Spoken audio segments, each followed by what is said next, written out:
These are the first 10 training skills I would work on when bringing home a new puppy. You can begin building these skills at any age. The pups in this video are 8 weeks old, but you could just as easily follow these steps with an older dog that needs to go back to basics. The communication trinity. The communication trinity is how we begin the training journey with all of the pups that are raised here, and it's a great place to start again once your pup goes home. These 3 simple exercises are the foundation to all future training that you'll do with your pup. Okay, so this is Yuki, and Yuki is going to demonstrate the first 3 steps of our communication trinity. She's already been through this, but we'll see what she remembers. Activity 1 in the communication trinity is charging the clicker. When training, pup needs to be rewarded the instant a behavior is offered. However, in reality, it's not always possible to deliver a treat to the pup at this precise moment. Charging the clicker is a simple click-treat action that bridges the gap between pup offering the behavior and being rewarded for it. Here, we are just building the value for the click by letting pup hear the click and then feeding a treat. Over time, pup will be able to anticipate that I heard a click, so a treat is coming, I must have done the right thing. So we start with just a click treat. This is charging the clicker. No behavior needs to be given. She can do whatever she wants. She just has to hear the click and then get a treat. And she's very excited about it. The box game. Developing an operant dog is an important step in your training journey. This means a dog that wants to work with us rather than one that is being forced or coerced into doing what we tell them to do. We want pup offering behaviors on their own and trying different things to answer our training riddles. The box game is where we present pup with a novel object and reward any time that pup interacts with it. This can be done with a small box, or you can use your imagination and present other objects that you want pup to interact with. Maybe a platform you're going to be using for training, an umbrella that might be a little startling, or any other object that you can find around the house or out in the world. Anytime pup interacts with the new thing, they get rewarded for it. Next, we will do the box game. So I'm just going to set this down. And she just has to interact with it. Good job. Yeah, well done. And she's already had 2 sessions of this, so this is old news for her. We could use other objects though. Yuki has already done the box game with this box, so I'm gonna just grab something new. Looking around here, what a roll of paper towel. That should be fun. So all she has to do is interact with it in some way. Yes, good job. Yes, well done. Any interaction will do. Yes, if she chooses to play with it, that's wonderful. You can do this with scary items to encourage them to explore something they're unsure of. And that's it. And then we always end with a play. Manding. Manding is when we encourage pup to sit quietly and wait for our attention rather than jumping all over us and demanding it. To teach this, I ignore any behavior that is unwanted, like the climbing and excited kisses. As soon as pup backs off, I will reward. Once pup decides to try sitting, I reward like crazy. Yes. Yes. Well done. Very good girl.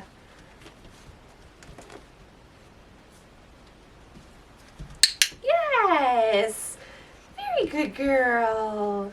Well done. Luring. Most new tricks will be taught by first luring the pup into the position or through the movement to show them what we want, and then we can build the cue from there.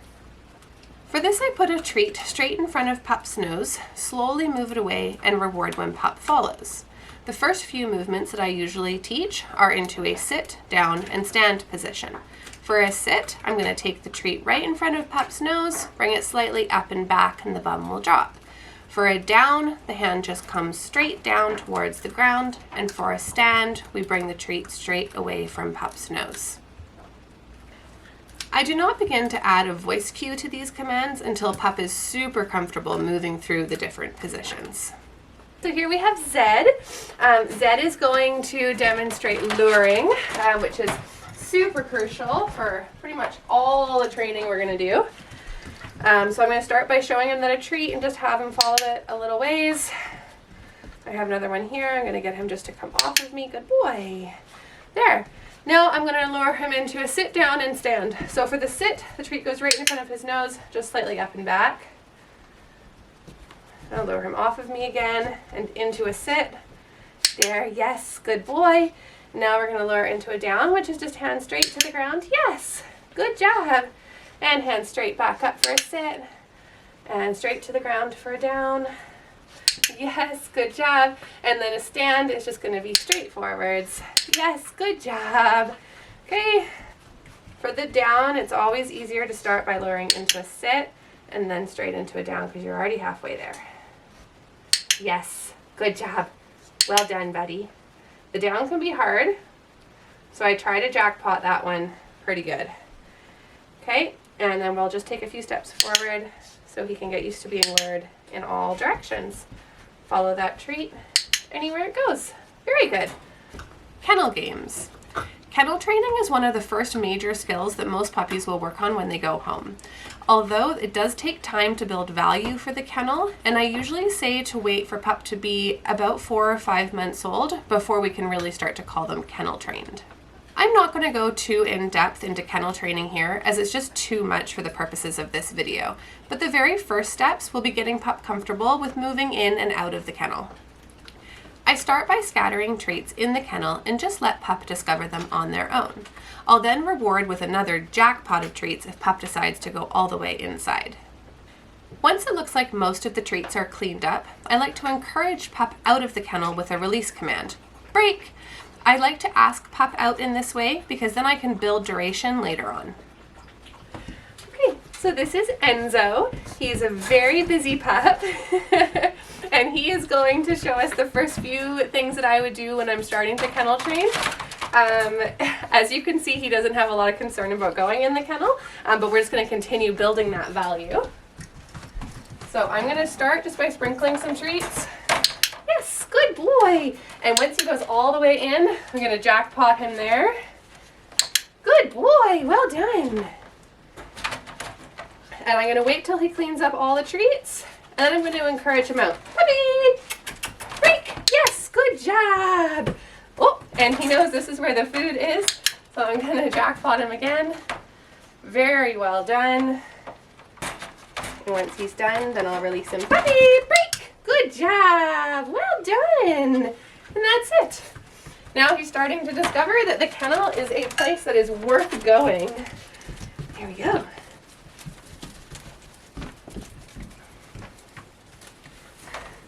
He just wants back in there. This is where the food is. Eye contact. Eye contact is so important when communicating with your pup. With good eye contact, you can be sure that pup is focusing wholly on you and can clearly see your next cue. Eye contact is also a magical thing that releases dopamine and oxytocin in our brains, triggering stronger feelings of love, affection, and connection with us and our dog. I will start to teach this by just quietly waiting and watching pup. As soon as I see a flash of eye contact, I will reward. Slowly, I will increase the time I hold the eye contact before rewarding, and then will eventually introduce a cue like look or watch me. Okay, so this is Poppy, and she's going to demonstrate eye contact with us, which will eventually become the command look or watch me. For this one, it doesn't matter what position that she's in, I'm just looking for eye contact, meeting my eyes. Yes, so she glanced at me there, she got a treat. Yes, good. Just gonna lure her over here so you can see. Yes, good.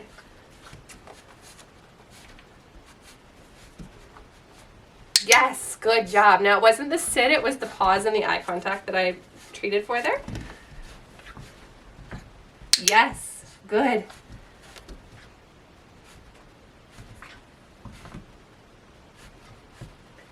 Yes, good job. So she's been working on manding and she's not sure exactly what I'm asking here. Yes, good job.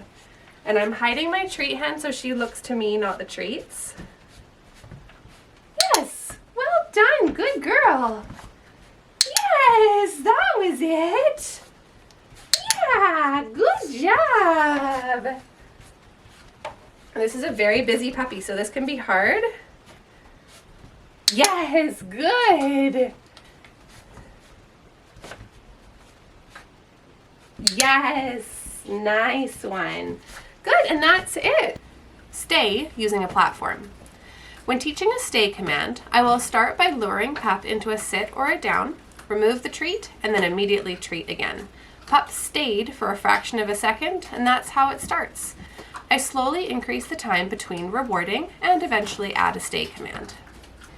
A platform is a really useful tool when teaching a stay because it is a tangible place for Pup not to leave. I use Kato boards, which are fantastic, but you can be creative and use whatever you have. A foam mat, a dog bed, whatever. Zed here is going to demonstrate the beginning of our platform, which we can use for a stay and all kinds of different cues. I'm going to start this off just like the box game, so I'll reward for any interaction and then jackpot him if he steps on it. I'll start just by setting it down. He's never seen this before. Good job, buddy. Well done. Yes, well done. Now I'm just going to ignore him and reward when he goes back to the table. Yes, good job. Well done. Yes. Yes, well done. Good boy, well done. There's a boy. I'm going to continue to reward as long as he stays on there. Good boy.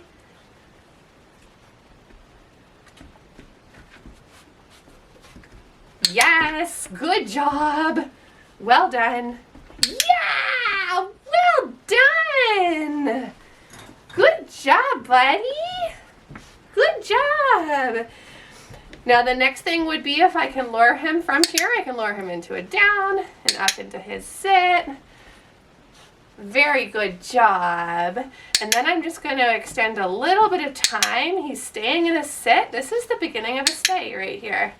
Good job. Well done. Good job, buddy. There we are. So well done. Good job. Good job. What's that? What's that? Yeah. Oh, it's so fun. Oh, it's so fun. That's a good toy. Oh, that's a good toy. Loose leash walking. I start building loose leash walking skills inside and then slowly progress to more distracting environments. I encourage Pup to walk with me, luring with treats and rewarding anytime Pup is in the correct position. If Pup gets out in front of me, I just turn around and walk the other way, encouraging Pup to come with me. Loose leash walking involves a lot of stopping, turning around, and going in circles. It is not something you want to practice when you're on a strict timeline to reach your destination. Okay, this is Maple. Maple is going to demonstrate how we begin our loose leash walking. And we actually do this the first few times without a leash, without a collar. I do let them wear their collars and drag their leashes around so they get used to that sensation, but it's actually totally unnecessary and just an added distraction. What I want her focusing on here is following with me. So following the lure, which we've already worked on, and just staying with my body. This is a really small space for this. It's not ideal, but it's the best light for me to demonstrate. So I'm going to start just by grabbing my treats. I put them right in front of her nose and just lure her with me. And encourage if she gets distracted and she gets treated anytime she stays with me. And I try not to stop and feed her.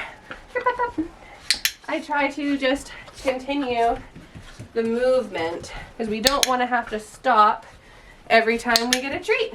And that's it. That's loose leash walking. I start this in the house and then I'll take it out in the backyard and on the road into other places where there's higher distraction.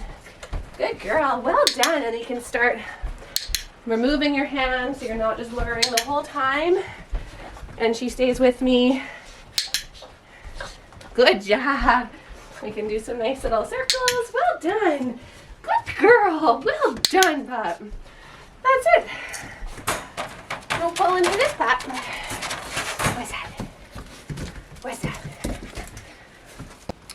off or leave it. It is important to teach pup that not everything in the house belongs to them and to leave some things alone. To teach this, we start with a treat in a closed fist. Pup will sniff and lick and try to get at the treat. As soon as they back off, I'm going to reward with a treat from the other hand. We can slowly build up to an open hand, increased duration, or maybe higher value items. This can also be built on and extended to include other things, like maybe human food on a low table, a garbage can, or things that they already have that they need to let go of, like maybe a favorite pair of shoes. This is Hiker. Hiker is a very lovely pup and he is extremely food motivated. Right away he's in here just sniffing around looking for the treats. He is going to demonstrate off or leave it. So this one I actually find difficult to use a clicker for because I need two hands for the command itself. So I'm just going to use a marker word yes instead of a click. I'm going to start by feeding Hiker a treat so he knows what I've got. The goods are over here, bud. Okay, I'm going to put this treat out, and the second he backs off from it, he gets a treat from the other hand. Yes, good boy. Well done.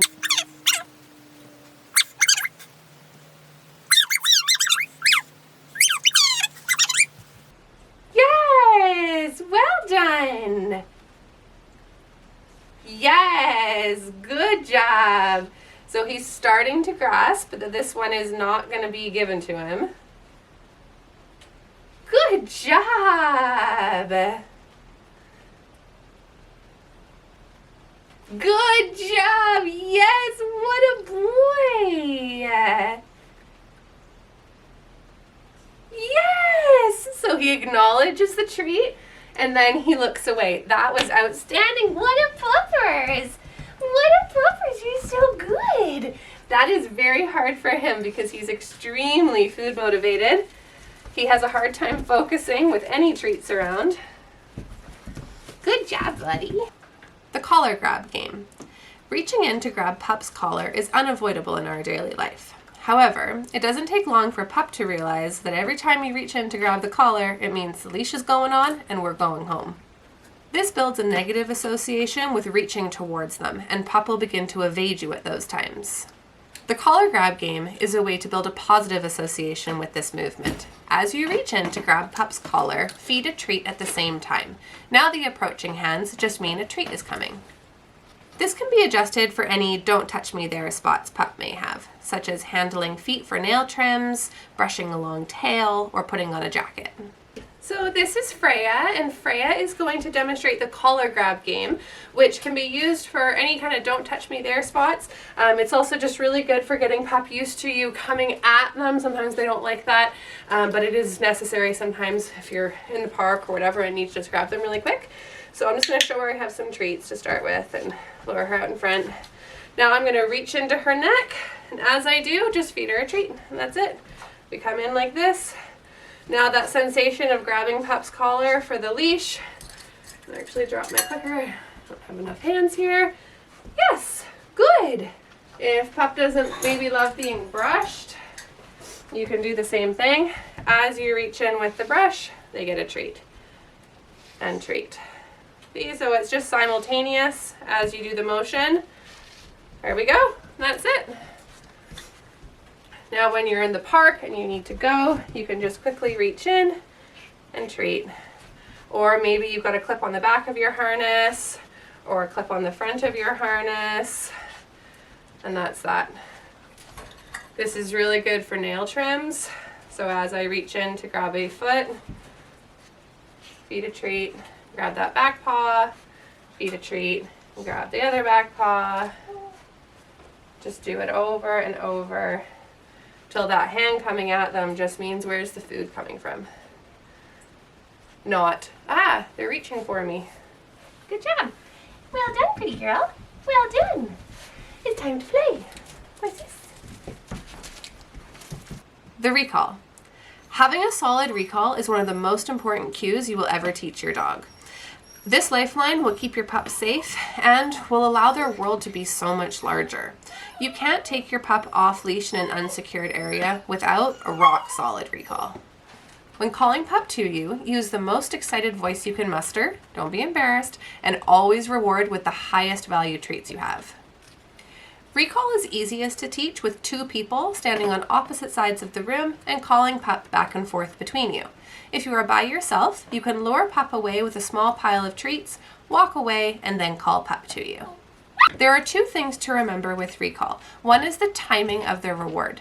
We need to mark the reward the second she decides to come to you. So as soon as she turns and starts to move towards you, we mark by click or yes, good girl, and then feed like crazy when she gets to you. And the second, avoid calling pup to you if it is unlikely that she is going to listen. For example, if a squirrel is running across the yard and she is mid-chase, the odds of her stopping what she is doing and coming to you are pretty low, and we don't want her to practice ignoring the recall. Now with Poppy here, we're going to demonstrate the very beginning of recall. So I'm going to feed her a few treats on the other side of the room. Puppy, puppy, puppy! Yes, good girl! And as soon as she starts to come to me, that's when she gets the click, and then she'll get the big jackpot reward when she gets to me. So we'll just sprinkle a few more over here.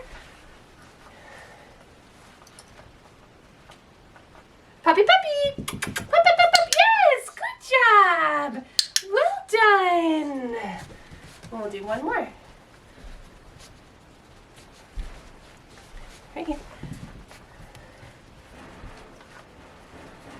Puppy, yes, good job! Well done, good girl. So you want to start that one in a really, really low distraction environment, so in a quiet house or whatever, and then slowly build the distractions. Play. Play is one of the most fun skills to develop with your puppy. Discovering what games your dog likes, which toys are their favorites, and what really drives them. I always try to end a training session with a little bit of play, or incorporate play into our training session since that's so naturally rewarding for a puppy. Tapping into that play drive can also help pup come out of their shell a little bit if a situation is a little overwhelming. Hi, lovely boy.